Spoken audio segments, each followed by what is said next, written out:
Just to, I'm going to take a 2 minutes of introduction, formal introduction. Okay. Yeah. So again, this is in a formal way. Friends, my hearty greetings to all of you. Today is a very special day, very important day in our lives. I am honored and humbled to introduce someone so precious, so special to my heart. That is our Guru, Revered Daaji. He is the president of Sri Ramchandra Mission. He is the current master of lineage of Shivaji Masters and founder and global guide of Heartfulness Institute. And many of you in this room and elsewhere know me as the CEO of STC Global Services, and many accomplishments, many successes, they think the success and growth. But I have to tell you, honestly, nothing is more important and nothing is really compared to the peace and a sense of feeling at home in his presence when I am with Revered Daaji. So I request all of you, I invite all of you to welcome him and receive Revered Daaji and his transmission with open mind, open heart, and experience the peace within, which can lead us to pursuit of our legal, our real life. Most precious gift of life in a humble way to contribute to the Telugu community, to the various Indian diaspora, humanity at large, is the gift of our master with us now. Thanks for so many people here, Hari, the ATA team, and everybody else giving this opportunity to present our Daaji, introduce our Daaji to this team. Revered Daaji, grateful to you for honoring with your presence, making time on your busy day at this time of the night, 9:30 for you. And please take over. Thank you. Thanks again, Daaji, for being here with us. Thank you, Madhava Garu, ATA President, the Board of Trustees and our leadership team, and many more joining from all over the globe, especially Telugu communities. My great master, Pujya Babuji Maharaj, he began his work starting from Deccan Plateau. He first arrived in Hyderabad. He was actually well settled in a city called Shahjahanpur in Uttar Pradesh. But the orders from above were such that he should begin his work from Deccan Plateau, and he began from Hyderabad. And coincidentally, when I also began my succession saga, the work began also with Hyderabad.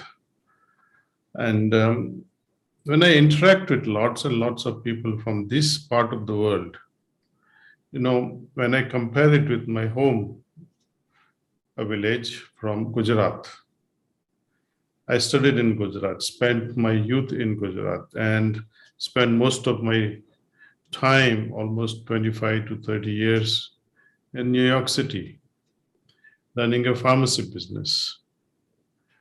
Interacted with all kinds of people, but I do find there's a special culture, there's a special appetite. Appetite that you cannot just fulfill just like that.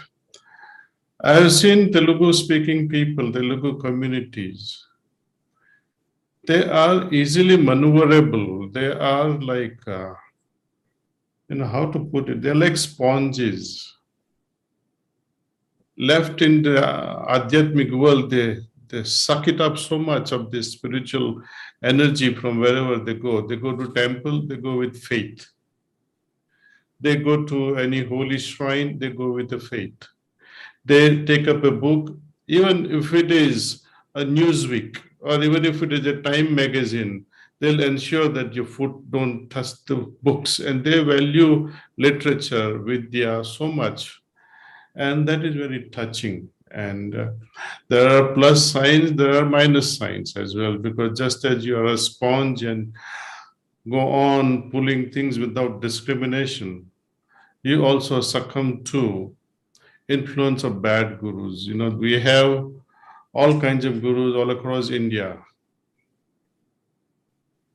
Number one thing to be careful about is this guru looking for something from you? Run away. Because gurus are supposed to serve us. My Guruji used to say,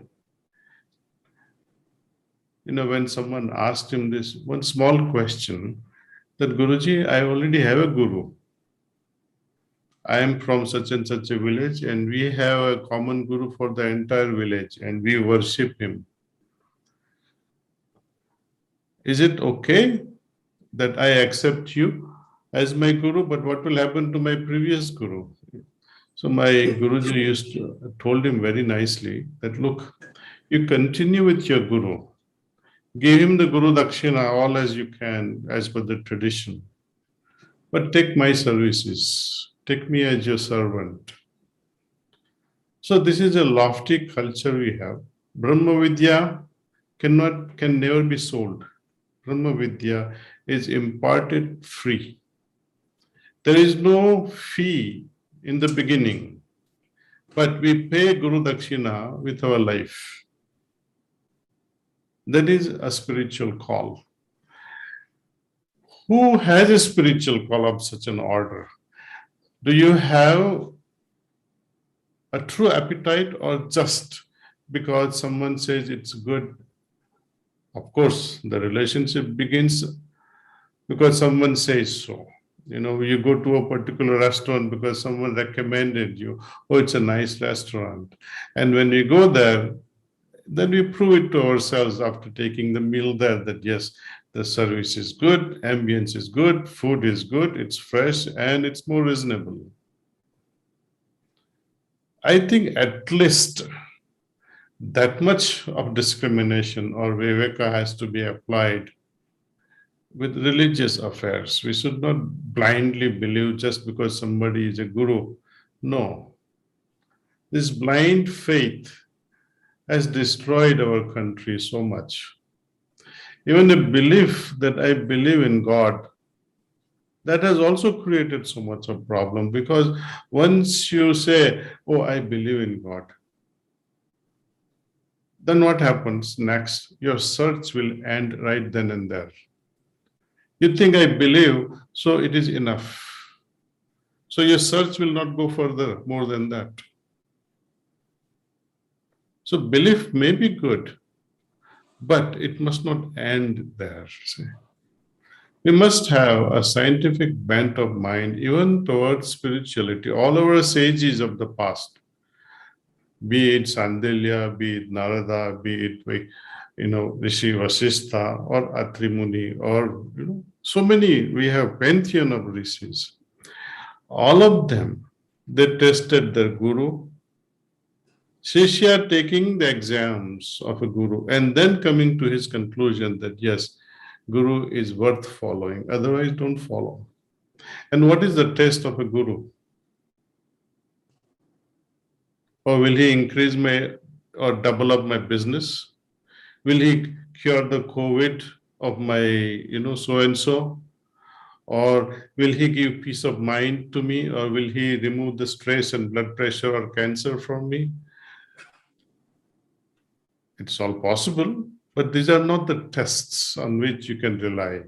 By fluke, there are always 50% chances of your business going up or going down. Even when you toss a coin, there are 50% chances. And if 50% chances are there and you are with the wrong person and with such a determination, you flip a coin and your business goes up, then what will happen? You will become enslaved to a wrong guru because you flipped a coin on a wrong side. And many things like that can happen in our lives. A true test of a guru is, can he make me experience the ultimate here and now during my lifetime? Can I have God realization? Can I have Brahma Vidya here and now? Can I at least experience a little bit of peace in my heart? Then associating with such a guru is the beginning. And with such a beginner's relationship, it can mature into a eternal relationship, you see. Then Guru would take a back seat and present his devotee or his Sishya to God and say, God, this is my dakshina to you. And Gurus, they can never become a beggar in front of you. Remember that. There are people who come and charge you, and you know how many gurus have come to you. They stay with you, and in order to stay with you, they will charge you some money. In order to have meals, dinner or lunch at their table, they'll charge you some X amount of money. Driving him around in your vehicle, they'll charge you X amount of money. Flying to some Mansarovar, they'll charge you X amount of money. I think yoga has become a kind of udyoga, and we have to be careful. Atta is responsible in some way, I think. Atta is a cultural organization, if I'm not mistaken, to inculcate our values, our Indian culture, our Indian values, bringing many families together so we can respect and honor each other because we are like-minded people, and allowing the community to grow. With a foundation of spirituality, it will only strengthen the community. See? Partying, drinking, dancing away. Adhyatmikta is not against it. It says, okay, go with making money, spend it wisely. If you can make million today and you have the capacity of making billion, make it, but spend it wisely and earn it honestly. That's all that spirituality is demanding. See, material life and my spiritual life must go hand in hand, integrated. See, I can be very successful, and I have been very successful, but what if my spiritual wing of life was short? One wing of material life is very long and my spiritual wing is so short. What will happen to such a life? Can you imagine a bird with one long wing and one short wing? It will go round and round. See? And that's what is happening with us. Going round and round is nothing but life and death going in one circle instead of going straight up, what we call liberation, or going beyond liberation, you see. And I can tell you from my personal experiences that business world is not standing against spirituality, or spirituality is not against the business world. They can easily be integrated. You have many examples. Hari is there, Madhava Garu is there, and there are many communities you'll find across the globe who are practicing meditations of one sort or the other. And everybody's experience is the same, that yes, we can meditate at the same time, we can also coexist with material proliferation. See? And in fact, good-hearted people should make a lot of money. Imagine good-hearted people don't make money. Then you're leaving that avenues open to the bad people, terrorists, gundagiris, isn't it? Similarly, politics also. Politics is now considered, oh, good people say, oh, we will not enter the politics. Why not? If good people don't enter the politics, only bad will continue running it. Same thing with spirituality, you see. Spiritual people say, oh, I will not do business, or I will not marry, or I will not do this, or I will not do that. What is wrong with politics? What is wrong with business? If your heart is God-oriented, nothing prevents you. And we have so many examples. All these sages and saints, kings like Raja Janakas, They're glorious examples. Vasishtha is an ordinary family man. Similarly, Atri Muni, similarly, Ashtavakara's father. And I think it is possible that I can meditate every morning, I can meditate every evening, and remain absolutely meditative 24/7 without any interference into my day-to-day life. In fact, our day-to-day regular life, we call material or bhautik jivan, can actually be embellished, can actually be intensified with the practice of meditation. And that's why Lord Krishna speaks so boldly about it, that only through yoga, all your activities can excel. If a child is meditating, if a teenager is meditating, if an adult is meditating, if husband and wife holding their hands together and meditate together, imagine the society. We can change it. There is so much of bankruptcy at a morality level, at a character level in a lot of people. I think this bankruptcy can be avoided by following this message from Lord Krishna, that it is through yoga only that we can excel in all our activities. Even a failure will look like a success moment you become spiritual. And I'm not talking of becoming religious, because there's a big difference between a religious person and a spiritual person. And the story doesn't end there. But that is for some other time. We can always discuss how different is spirituality from religion. See, if you all have time, maybe we can walk you through this process and help you experience meditation. It will take me about 20 minutes of relaxing you and get you into right frame of meditation. Later on, you can always seek help from preceptors. We have almost more than 100 Telugu speaking preceptors or trainers in North America. You can connect with them. We have a directory. We also have heartfulness.org, a website through which you can request who all are the trainers, or if there is an ashram or a meditation center in your pin code or zip code.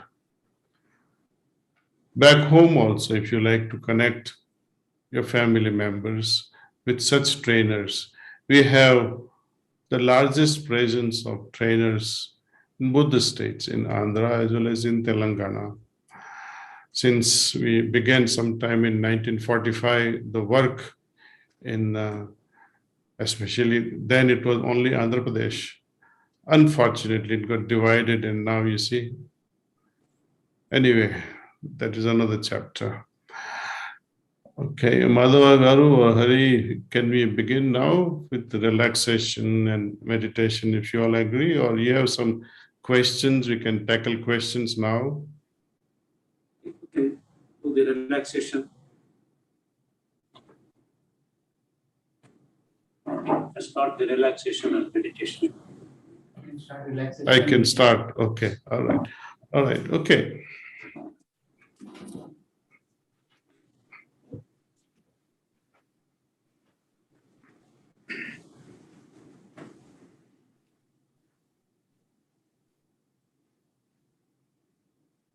So I'll give you some instructions as we go along. Kindly, before we proceed, don't let your phones disturb you. So even if they are in vibratory mode, just if you can, don't let it tickle your thighs.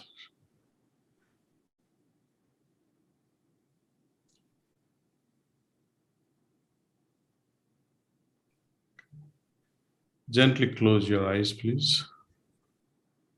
And have your attention towards the feet. Imagine energy from Mother Earth is entering, helping you relax.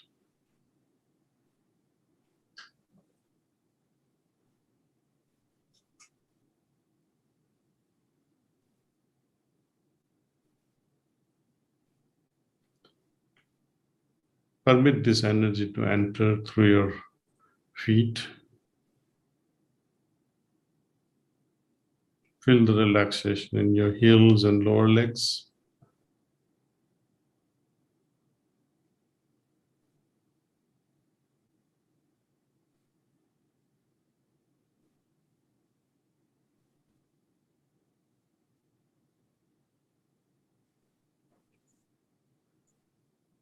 Allow this energy to move up to your calf muscles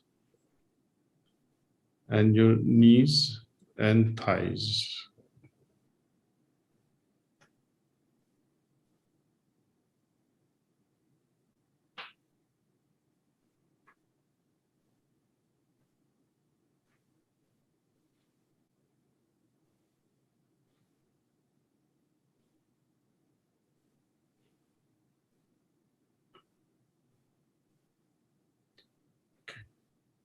Now your hip area.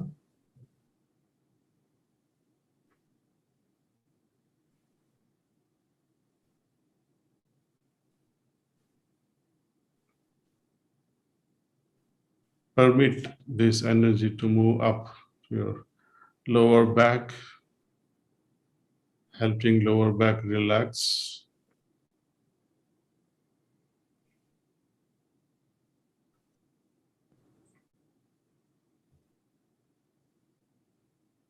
And your upper back.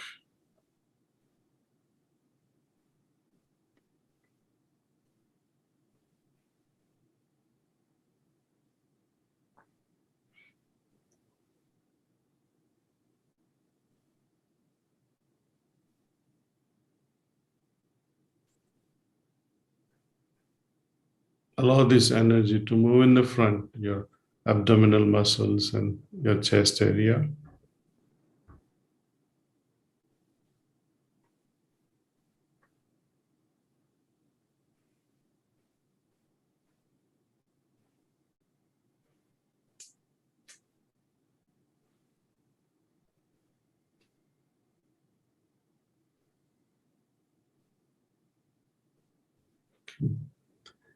Now your shoulders. Feel your shoulders melting away, almost melting away and becoming lighter.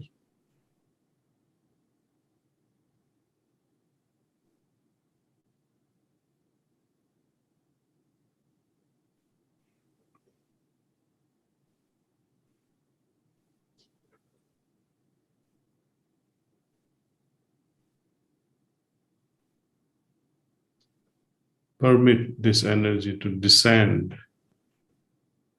into your biceps, your elbow, lower arms, palms, and your fingers.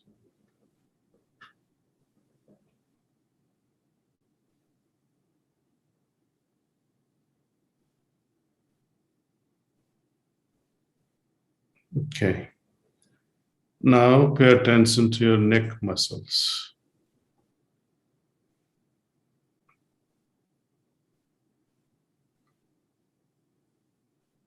Feel them relaxed.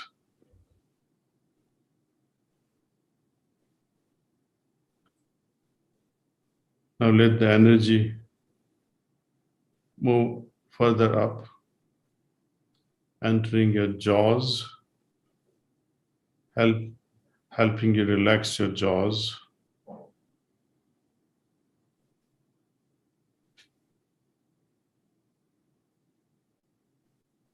Your lips, all your facial muscles, your nose and your eyebrows and eyelids,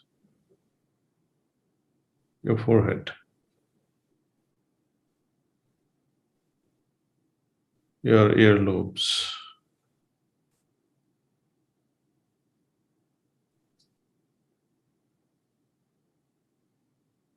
Feel them all becoming lighter and relaxed. And now top of your head.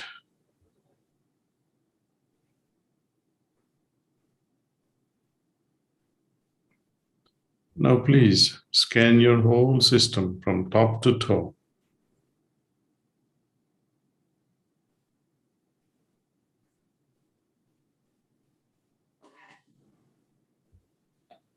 If there is any area of your body which is still stressed, you can revisit, prayerfully allowing the energy from Mother Earth to do its work. Help it relax. Okay, having relaxed now, we are ready to meditate. We meditate on the presence of divine light, which is already there in our hearts.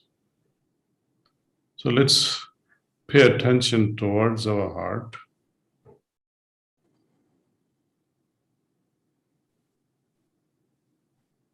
Imagine that this divine light is already present and is attracting my attention inward.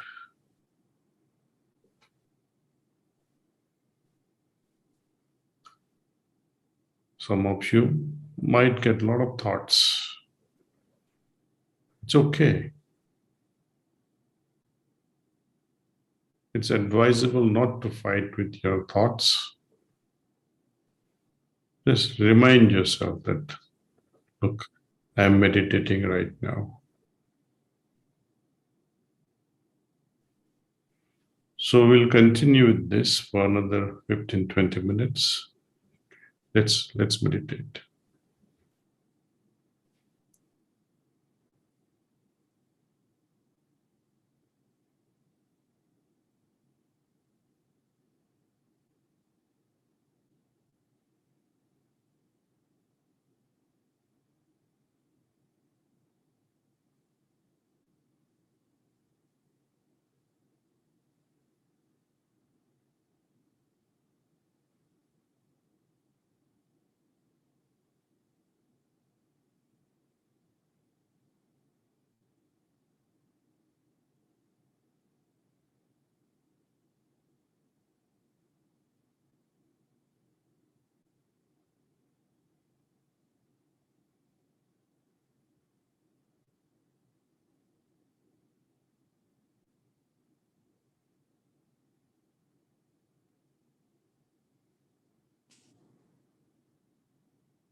तो बस कीजिए.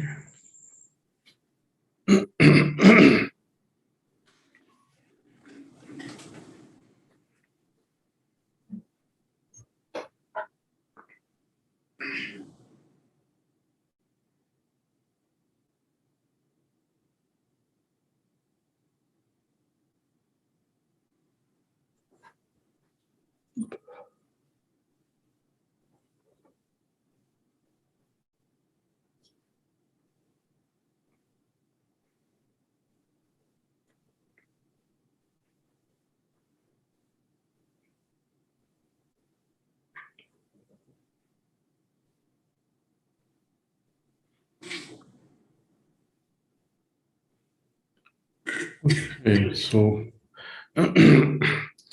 just glad you could all participate, and whenever you do get a chance, most of our visits to India, they are like flying visits. Nevertheless, we are just 40 minutes from Hyderabad airport. If you are from other parts other than Hyderabad, you can stay at our ashram, because often we land at international airports in India past midnight and looking for hotels, etc. We have good um, residential facility at Kanha, which is one of the, I would say, it's the largest meditation hall in the world. And we can accommodate 40,000 people who can stay in one go. We have 4-star hotel also at our premises. So this can become your stopover for rest before you can either go to Nalgonda or Guntur or Warangal or Prakasam district. So I heartily welcome you all. We also are launching another app called Heart in Tune, which is ready for downloading. This app is when you need an assistance from a trainer on diving deeper with this meditational experience.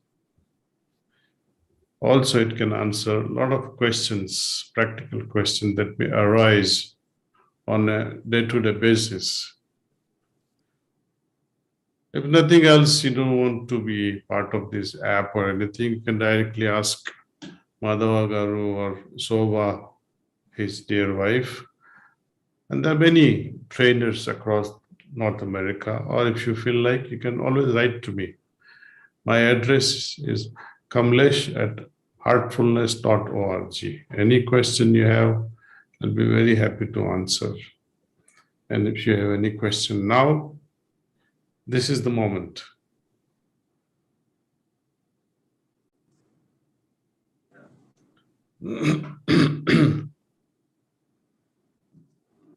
Basic question.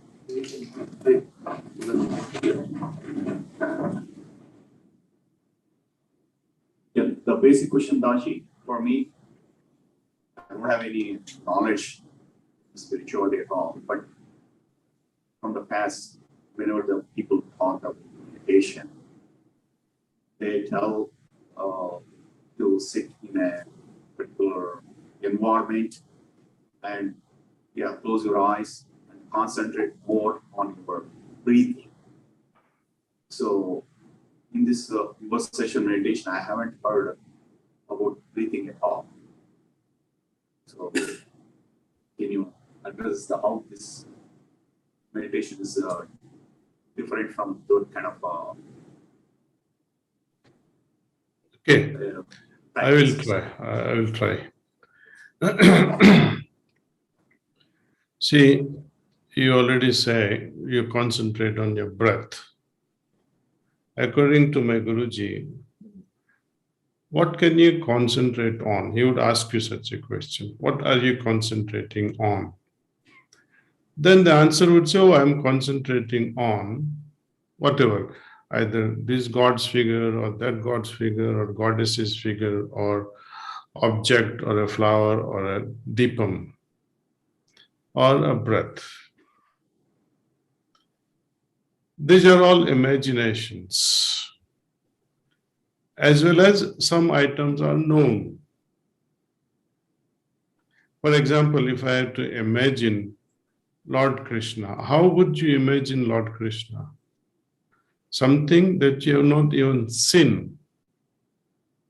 How can you concentrate on an object that you have never seen? Concentration is possible only on known things. When we are approaching God, we should be honest enough in confessing one fundamental thing, that my God, I don't know you. If you already knew God, then there is no point seeking God. Then you're a lucky fellow. Since I don't know you, I cannot presume that you are like Lord Jesus or like Moses or Shiva or Sankara or Ganapati or whatever, and whatever imaginations we can have, it will give us a false satisfaction.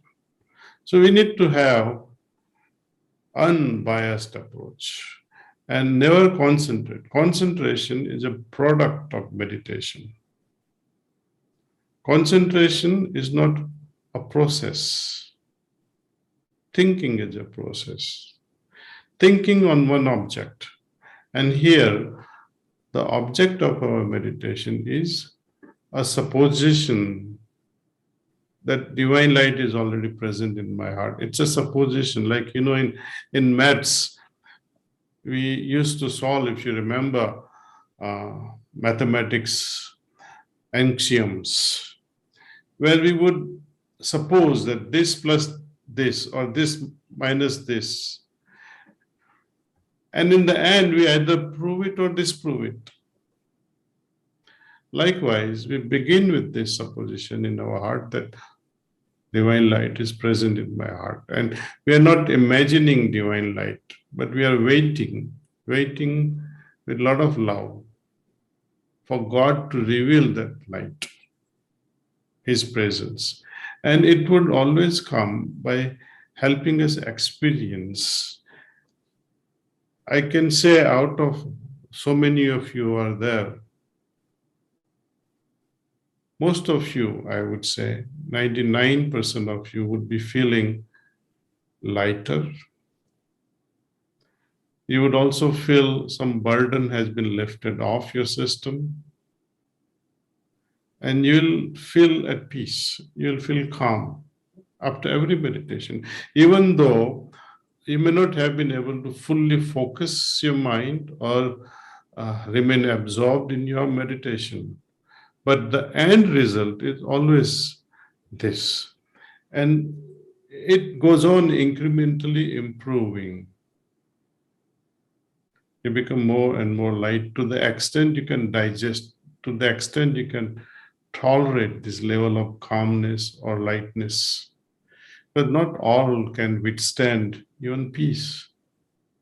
You ask your child or your teenage children, can you withstand peace for such a long time? You leave them in some silent place for a month. They'll say, oh, what the hell have you done to me? I can't withstand this silence. Some people are so much used to this noise. So the need to tolerate peace, need to tolerate some level of lightness, need to tolerate some level of tranquility. So as we become more and more sensible, more and more, I would say, pure and simpler, more and more doses of this divinity descends in our heart. Breath is a physiological phenomenon, see? And you remain diverted to breath without any feelings or bhakti or love for God. See? Meditation on the heart promotes love for God. See? That's a fundamental difference.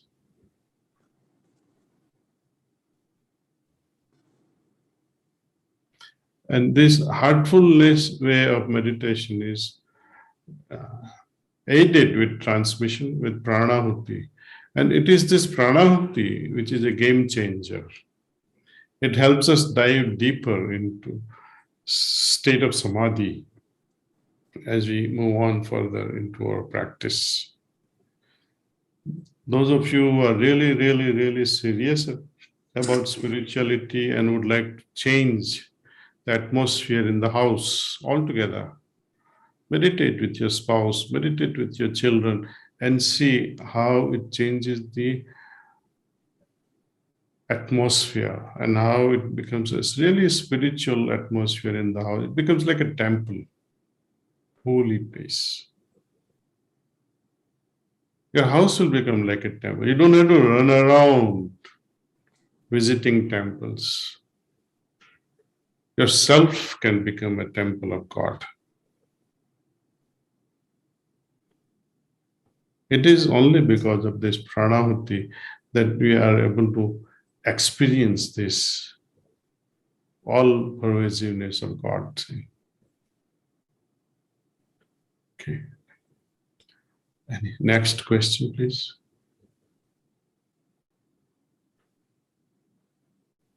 Daaji, I have one question. First of all, thank you so much for taking time and coming into our board meeting and giving us a wonderful insight on the spirituality. I heard you were saying a failure also can be a success in the spirituality. How is it possible?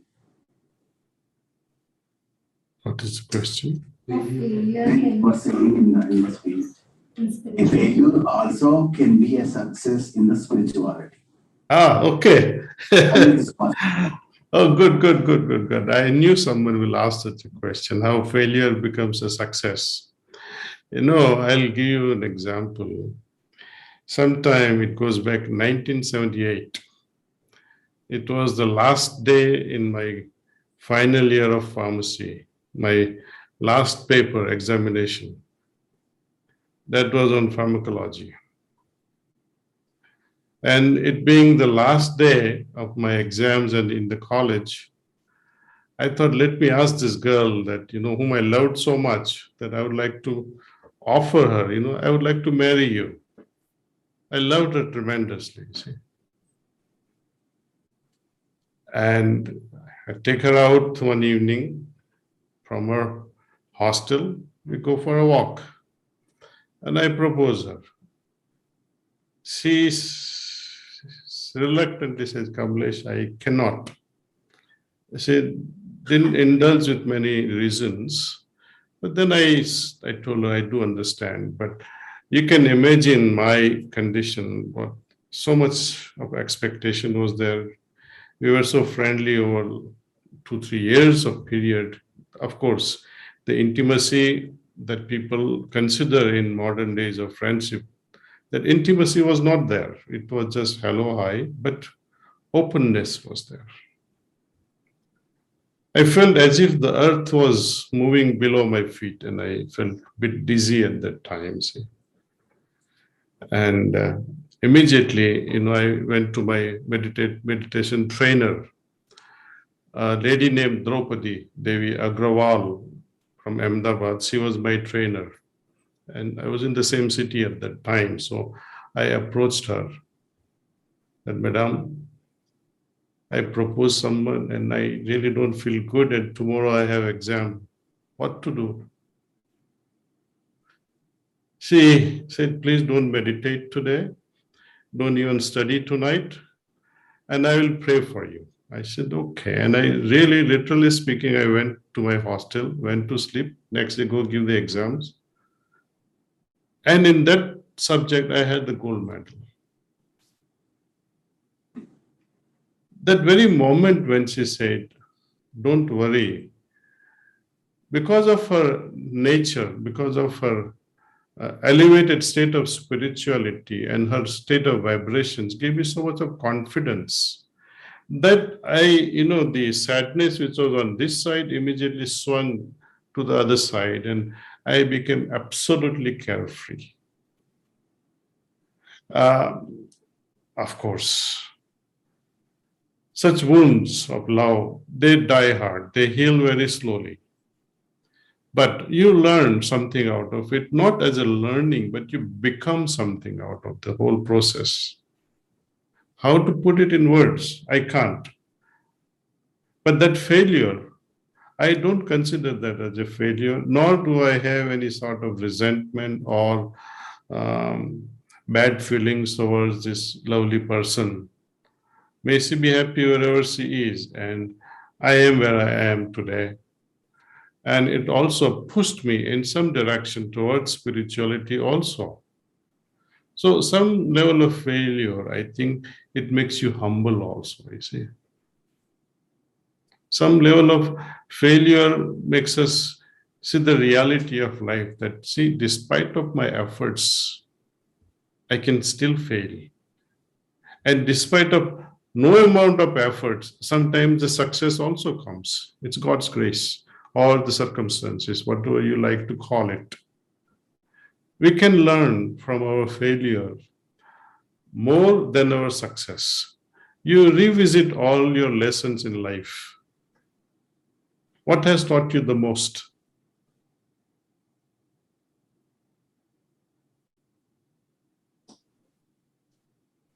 I hope I was able to answer you. Yeah? Okay.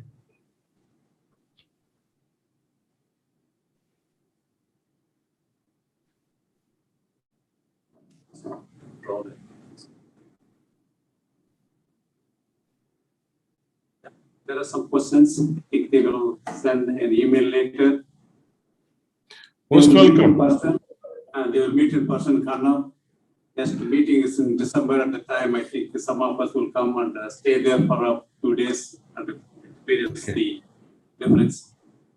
Thank you really for joining this one. Being here to this. Wonderful, wonderful. You're all welcome to Kanha and practice. You will not regret. I'm telling you, you will never regret this place. Thank you. Thank you so much. Thank you. Thanks, Thank you, Daaji. guys. And thank you for having me with you all. Thank you. Yeah, it was very grateful. Thank you so much. Thank you. Namaste. Good night.